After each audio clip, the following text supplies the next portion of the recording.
Stephanie, talk about the power. We have parents that ask us,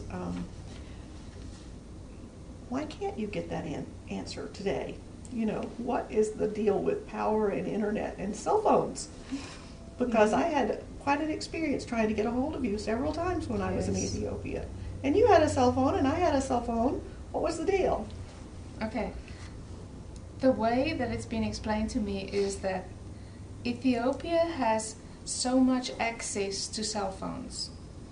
I do not understand the technological part of it, but they exceeded the cell phone access by releasing too many SIM cards and too many phones to individuals. So there are too many people using this restricted possibility or opportunity or setup for cell phone network. So it's overloaded. Electricity is very much the same thing. Electricity is being cut in order to save electricity because of the whole Africa electricity crisis. That means we are affected by internet access as well. Internet is the same thing. They are just now starting to expand. We are still on dial-up, which is the snail space. Snail pace. So it's very, very complicated for us to even scan one document. One document has, 10, 12 pages? And to get one document sent can take us easily from 45 minutes to an hour. That is on a good day, that we can get a document through. Now, when you add photos to that, that is, loading the internet, and that is very, very time consuming. So there are days that we have electrical cuts in the country for 4 days. We then run a generator. That is if we can get fuel in our area, because when the electricity is cut, they cannot pump fuel.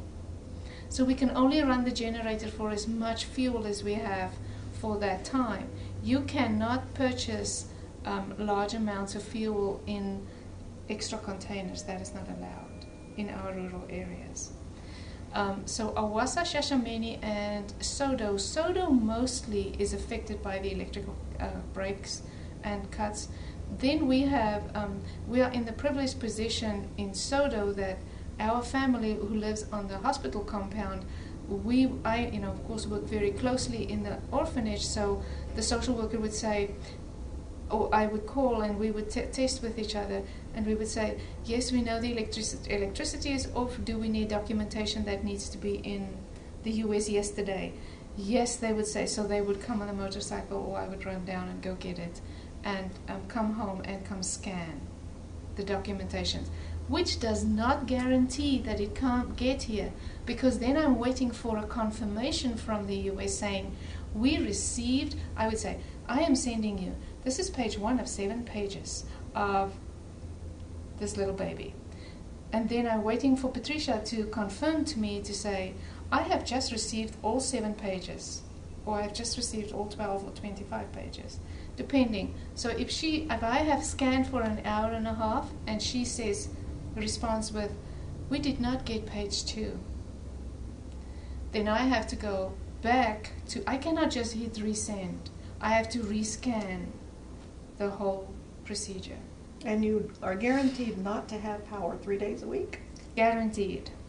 And that is without the nights, and that affects our homes as well, because then we don't have lights for the nannies to get up and feed the babies.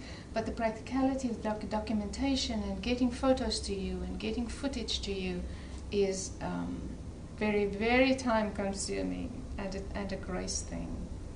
I sometimes lay my hands on the computer and on the printer saying, Lord, please, just this moment.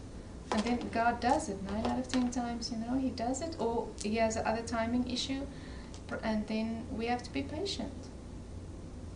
So that's very exhausting for the office staff, because they get very nervous when USA keep on pressuring for documents, and then when they get nervous, they panic and they do very silly things. And you have to go undo a few things in order to redo. So haste really does make waste. It does. There, it's a practical reality.